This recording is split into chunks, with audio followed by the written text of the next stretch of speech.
Okay, Why choose Puerto Rico over there today? My name is Jimmy once again. Check out the whole Puerto Rico is located in the area 5 degrees north of the equator line. crop circle. So this gives us They found no radiation. They said it was a man-made crop circle because they wanted to promote strategically be the center of everything at the time. So this is what they told me. I'm not sure if it's true or not. Who knows? Once it came here to Puerto Rico, searching the perfect spot, but it did make contact. Humongous structure on right here at ARECIBO, Puerto Rico. We have that message inspired two science fiction films. The size were filmed right here. The first one was Species. I don't know you guys saw the movie Species. They replied on the message where the alien girl, she comes here to the area. She escapes, travels the world, impregnates herself, and like 3 years to build. I don't know you guys saw 1960 to 1963.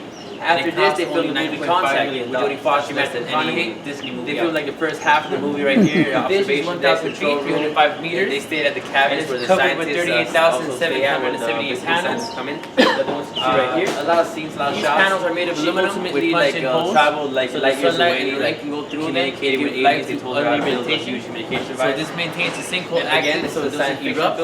Also, these holes, they prevent us from. The other 2 movies that are filmed here were action films.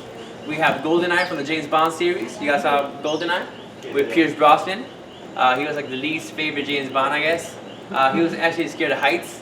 So in the fight scene he was supposed to do up here the platform, he just chickened out like halfway. He said, no, I can't do it. Hired a stunt double. So while the double was saving the world up here the platform, he was down here sipping on pina coladas and eating some empanadas. So he's no Jackie Chan, I'll say. The last movie that was filmed here was The Losers with Chris Evans, Zoe Saldana, Alfredo Molina, a couple of actors. They did like a business scene up here in the platform and like different shots around the whole terrain. The active way is the one you guys saw in the movie. When we shoot out pulses, it bounces off the reflector, it goes up, it goes off any asteroid, meteor, rock formation. Comes back down to us. We switch to receiving mode and receive everything and just send everything out through control. Okay. The fence around the whole reflector was also added in '97. This is used to protect the radio signals inside the dish or radioactivity inside the dish, avoiding like interference from outside antennas, and also preventing all our radioactivity from going outside and affecting vegetation or animals. Okay. Fun fact about the ARECIBO Observatory: in '74, the SETI program, the Search for Extraterrestrial Intelligence, came here to ARECIBO to send out the first ever message to outer space in search for another intelligent life form as us. In the second floor of the museum, you guys can see like a bit image of this binary code that was sent out in '74. Basically, it's been traveling, in space for a lot of time.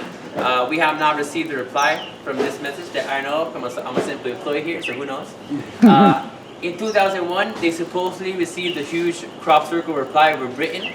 It was like the same message, but like an altered version, like a big head alien, weird DNA strand, weird like galaxy formations.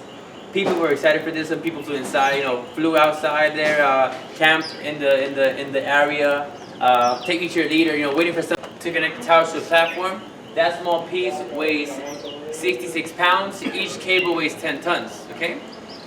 There's 39 cables on this. 7 cables from the anchors off to the towers, and then from the towers up to the platform we have 6 cables. Okay. Right now the dome is moving. Okay, so we have 3 towers. They're named after the hours of the clock. Right now you guys are sitting underneath number 12 right here.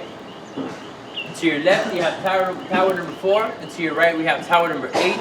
These 3 towers connect to the triangular base on top of the platform. Y'all can see. Underneath this we have a ring attached to it that spins around the azimuth arm.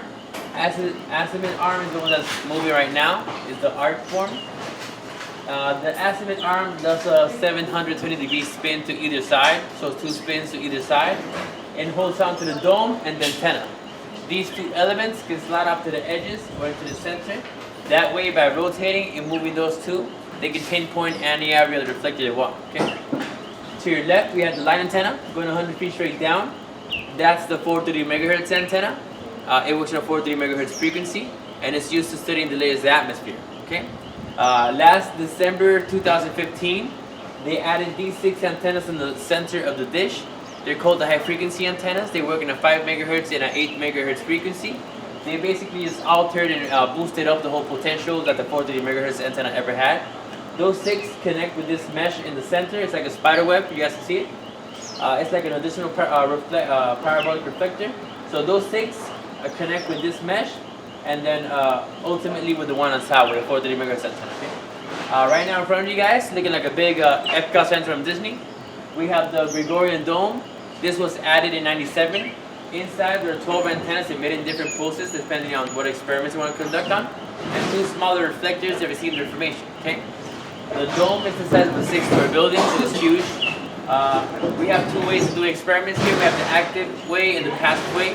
Passive is just leaving it on receiving mode. Put up on the side and like small vegetation. This doesn't really affect the experiments, since all they want is just a reflection up to the platform.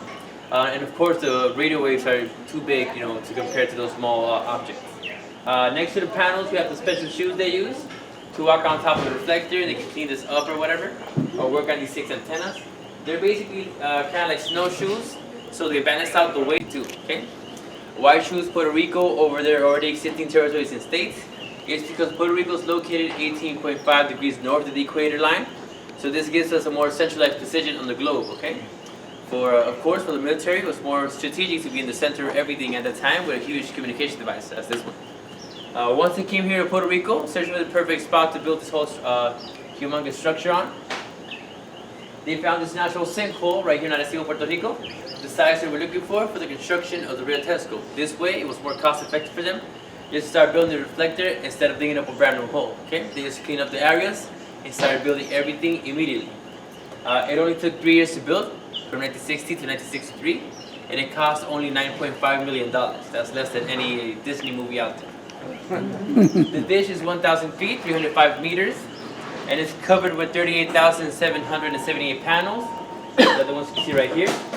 These panels are made of aluminum with punched-in holes, so the sunlight and the rain can go through them and give life to underneath vegetation.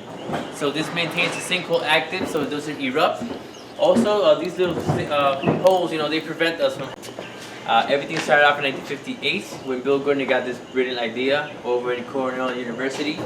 A couple friends of his with the engineers, they planned this whole thing up. Then in 1960, 2 years later, he got funded by the U.S. government. The Department of Defense gave him all the money for the project. And since he wanted to build it on U.S. territory, Puerto Rico